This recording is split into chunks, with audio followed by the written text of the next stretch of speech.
obviously you don't have time while you're in it to kind of think about how that could be full circle for your career, but how cool is that just to meet them again here in this arena? With the rivalry? 50 is a good number. Definitely feel exciting, yeah, and number 50. I mean, UConn and Notre Dame has such a rich history from playing in the Big East to competing every year in the JV Classic. I think it's really exciting when we're talking basketball. A lot of people tune into this game where you see sometimes people don't really follow women's basketball. This is like one of those games where you're like, oh, like we have to tune in. So I think it's really great for the exposure of women's basketball overall. Do you get sick of us asking you guys?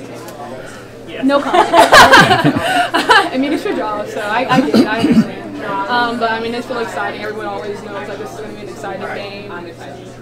Yeah. Brianna, how different is this Final Four coming in as the defending champs versus last year and in prior years when you were coming in maybe as more of an underdog? I mean, I think this year there's not really an underdog or a top dog here. I mean, you have 4 really great teams from different conferences across the country with all different styles of play. So I think everyone here is focused and ready to go. So do you feel any more pressure being the defending champs and kind of having everyone gunning for you, trying to knock you off? I mean, I don't personally feel any pressure. I mean, I'm feeling really relaxed, feeling really excited this weekend. We have obviously a tough game tomorrow, but we're ready to go. Well, what's the key to feeling so relaxed and keeping it loose? I guess spending half a decade in college, you just kind of don't let the pressure get to you anymore. So I don't know, maybe it's just my personality. What does it mean to you as a senior or a grad student, as you mentioned, that your career here at Notre Dame ends on the game's biggest stage? I mean, I think it's really exciting. That's one of the reasons I chose Notre Dame and Coach McGraw's program. I mean, she's such a great, obviously a Hall of Fame coach, such a great mentor, such a great person. So I'm excited to have my last week of college basketball here. I think it was mentioned, but since the last time you played in the Final Four, your freshman year, now as a fifth-year grad student, just how much have you grown personally, both on and off the court since the last time? I mean, I definitely say I've grown tremendously on and off the court. I mean, handled adversity, had the highs and lows of college, so I'm excited. What's it like playing in a Notre Dame UConn game from a player's perspective? I mean, it's really intense. I mean, you obviously have like all these articles coming out leading up, like all these stats, like this is the 50th game, this happened last time, this happened this time. So it's a lot of hype surrounding the game, but I think for the 40 minutes during, both teams are just super focused and ready to go. One of the things that Muffet harped on after the December game was she felt you guys lost your composure a little bit in that one. How do you kind of fix that this time around and keep your cool? I think just over the course of the season, we became more mature. We know like what's expected of us and what the coach expects of us, and I think we've gotten better at holding each other accountable and to higher standards. How much have you improved as a team since that game?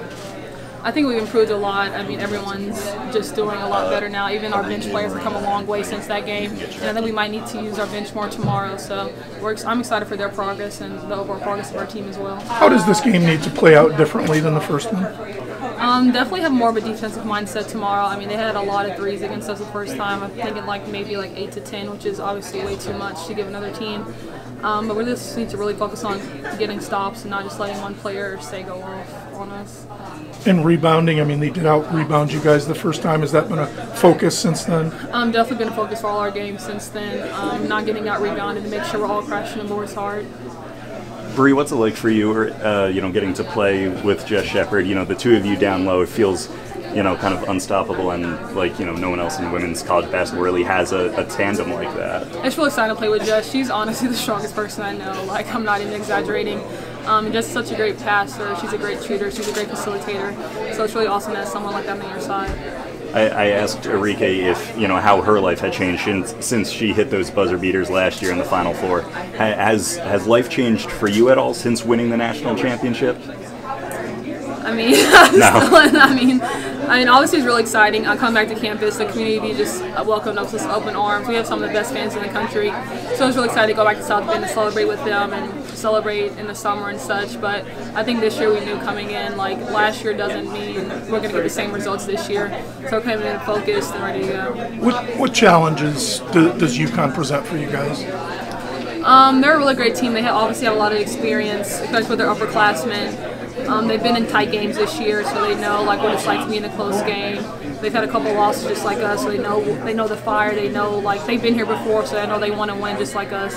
So just the competitiveness of it all. And in terms of individual matchups, I mean, for you, obviously going against Collier inside, I mean, how tough of a matchup is that? You know, she's a great player. I think, like I said, over the past dozen games, she's averaging like 20 and 10. So, I mean, she's a great player, so I'm going to have to come out ready to play some hard defense on her. Do you think this game comes down to whoever plays the better team defense, with both teams basically having weapons at any position?